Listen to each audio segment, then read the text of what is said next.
Hello students, आज हम pair of linear equation in two variables में क्रॉस मल्टीप्लिकेशन मेथड के एग्जांपल्स देखेंगे।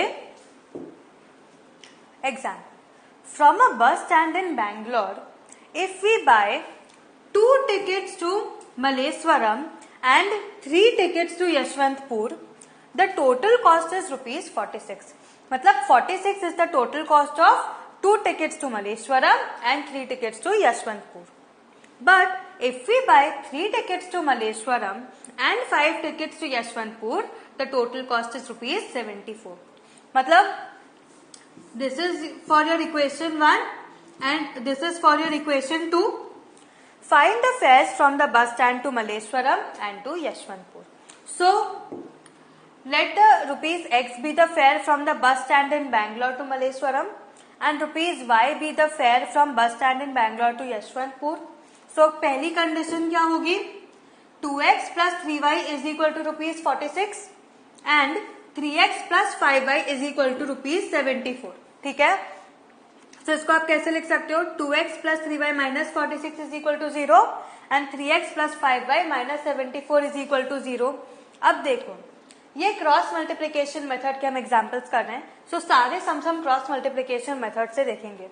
हमारा फर्स्ट स्टेप क्या है कि compare with the two equations with the standard equation. Standard equation क्या है, a1x plus b1y plus c1 is equal to 0, a2x plus b2y plus c2 is equal to 0. ठीक है, सो a1 आपका क्या है 2, b1 3, c1 is -46. Similarly a2 3, b2 5 and C2 is -74. फिर next step क्या है कि हम एक सीक्वेंस में अरेंज करते हैं ताकि हम x अपॉन दैट सीक्वेंस लिख सकें, y अपॉन एंड 1 अपॉन. हम क्या किससे स्टार्ट करते हैं, y कॉलम से, that is b1 b2, then comes c1 c2, then comes a1 a2, then comes b1 b2. ये हमें पता है. अब इसके साथ में आप इसके नंबर्स ले लो. b1 is what 3, b2 is what 5, c1 is what -46, c2 is -74, a1 is 2, a2 is 3, b1 is 3 and b2 is 5. ठीक है, ये हमें पता है. फिर आप इसको लिखोगे x upon b1 c2 minus b2 c1, that is x upon 3 into -74 minus 5 into -46, 3 into -74 minus 5 into -46, which is equal to y upon. अब y के कॉलम के नीचे क्या आता है, कॉन्स्टेंट्स एंड x का कॉलम. सो वो क्या हो जाएगा, y upon -46 into 3 minus of -74 into 2. देखो -46 इंटू 3 माइनस ऑफ -74 इंटू 2. और हमें क्या पता है, हम ऐसे पहले मल्टीप्लाई करेंगे एंड फिर ऐसे मल्टीप्लाई करेंगे, ये हमने समझा है. Is equal to 1 upon 2 into 5 minus 3 into 3, that is a1 into b2 minus a2 into b1. Correct. So अब आप इन तीनों को आप सॉल्व करोगे. x, y एंड 1 तो एज इट इज रहेगा न्यूमरेटर में, एंड डिनोमिनेटर में पहले इन दोनों को मल्टीप्लाई करो, फिर इन दोनों को मल्टीप्लाई करो एंड माइनस कर दो. ठीक है, अब देखो यहां भी माइनस है, यहां भी माइनस है, तो माइनस इंटू माइनस क्या होगा, प्लस.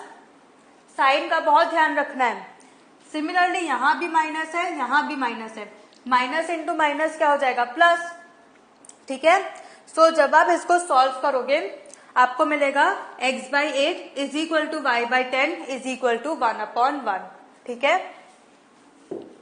तो अब आप क्या करोगे, हमने क्या बोला था कि x/8 और 1/1 को कंपेयर कर लोगे, क्योंकि आपको तो x की वैल्यू और y की वैल्यू चाहिए. सो x अपॉन 8 is equal to 1/1. x upon 8 is equal to 1 upon 1. So this implies x is equal to 8. Similarly, y upon 10 is equal to 1 upon 1. Y upon 10 is equal to 1 upon 1. So y is equal to 10. समझ में आया? Therefore इससे क्या पता चलता है? Ticket to Malleshwaram is ₹8 and ticket to Yeshwanthpur is ₹10. ठीक है, सो आपको मिला ₹8 and ₹10 for Malleshwaram and for Yeshwanthpur. ठीक है, समझ में आया? आप पूरा सेंटेंस लिखोगे, मैं आपको समझाने के लिए ऐसे ही लिख रही हूं. Next, for which values of p does the pair of equations given below has a unique solution. मतलब बोल रहा है कि आपको p के ऐसे वैल्यू ढूंढने हैं जिनका माने जो वैल्यू सब्स्टिट्यूट करने से आपको ये दोनों इक्वेशन का एक यूनिक सोल्यूशन मिलेगा. ठीक है, आपको वो दो नंबर ढूंढना है. कैसे ढूंढोगे? क्रॉस मल्टीप्लीकेशन में. याद है हमने 3 केसेस देखे थे. यूनिक सोल्यूशन कब होगा? जब a1 upon a2 is not equal to b1 upon b2, तब जाके यूनिक सोल्यूशन होगा. करेक्ट. सो फर्स्ट स्टेप क्या है? Compare it with the standard format. a1x plus b1y plus c1 is equal to 0 and a2x plus b2y plus c2 is equal to 0. ठीक है, अब पहले standard form से आपने compare कर दिया. अब आपको क्या करना है? a1 upon a2, b1 upon b2 and c1 upon c2. a1 upon a2 is what? 4 upon 2.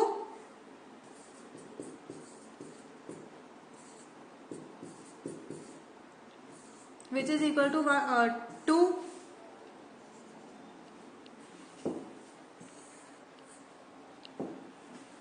which is equal to 2. b1 upon b2 is what? p upon 2.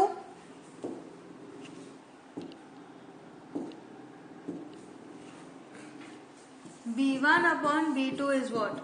p upon 2. ठीक है, and c1 upon c2 is what?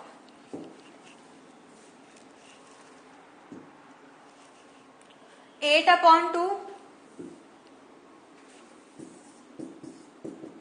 Which is equal to 4. ठीक है, तो अब इससे क्या पता चलता है कि a1 upon a2 is not equal to b1 upon b2. ये प्रूफ हो गया. सो मतलब क्या? इसका यूनिक सोल्यूशन है. So therefore for all values of p except 4, that is except 4, the given pair of equations will have a unique solution. क्योंकि यहाँ पे तो देखो प्रूफ हो रहा है कि 4/2 is not equal to p upon 2. ठीक है, ये तो प्रूफ हो रहा है. सो इसीलिए क्या बचा? c1 upon c2 में 4.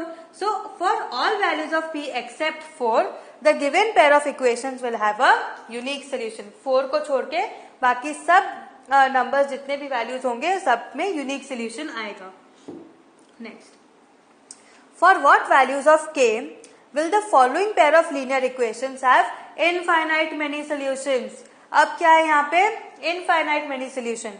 सो ये कब होता है? जब a1 upon a2 is equal to b1 upon b2 is equal to c1 upon c2. ठीक है, सो क्या हो जाएगा कि पहले इसको क्या करोगे? Step 1, compare with the standard format. a1x plus b1y plus c1 is equal to 0 and a2x plus b2y plus c2 is equal to 0. So a1 upon a2 क्या हुआ? k upon 12.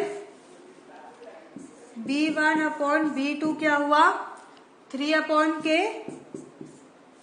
And c1 upon c2 क्या हुआ? Minus of k minus 3 upon minus k. So which is equal to k minus 3 upon k. ठीक है, सो we know for a pair of linear equations a1 upon a2 is equal to b1 upon b2 is equal to c1 upon c2 for infinite many solutions. So we need k upon 12 is equal to 3 upon k k upon 12 is equal to 3 upon k is equal to k minus 3 upon k। ठीक है, सो अब आप पहले दो equations को solve कर लो। k upon 12 is equal to 3 upon k,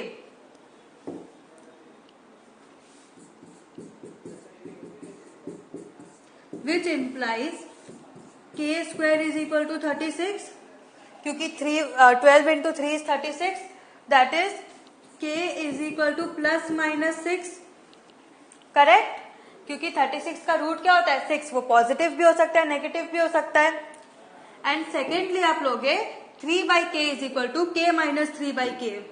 अब हम क्या देखेंगे, 3 अपॉन के एंड k माइनस 3 अपॉन के, 3 upon k is equal to k minus 3 upon k. So ये क्या हो जाएगा 3k is equal to k square minus 3k, this implies 6k is equal to k square. So k क्या हो सकता है 0,6। So therefore the value of k that satisfies the conditions is k is equal to 6, क्योंकि ऊपर वाले equation में तो 0 नहीं आ रहा है। सो आपके दोनों इक्वेशंस किसमें कौन सेटिस्फाई कर रहा है, दोनों इक्वेशंस को कौन सा वैल्यू कर रहा है 6 कर रहा है। So therefore the value of k that satisfies the conditions is k is equal to 6। For this value, the pair of linear equations will have infinite many solutions. ठीक है? So what have you learned today? आज हमने cross multiplication method के examples देखे। आपने देखा बहुत easy, जो मैंने आपको स्टेप्स एक्सप्लेन किए थे वो ही स्टेप्स मैंने स्टेप बाय स्टेप फॉलो किया एंड देखो हमें फाइनल आंसर्स मिल गया। ठीक है, सो आप अच्छे से प्रैक्टिस करो एंड कोई भी स्टेप को आगे पीछे जंबल मत करना, आपको कंफ्यूजन हो जाएगा। ठीक है, have a good revision. Thank you.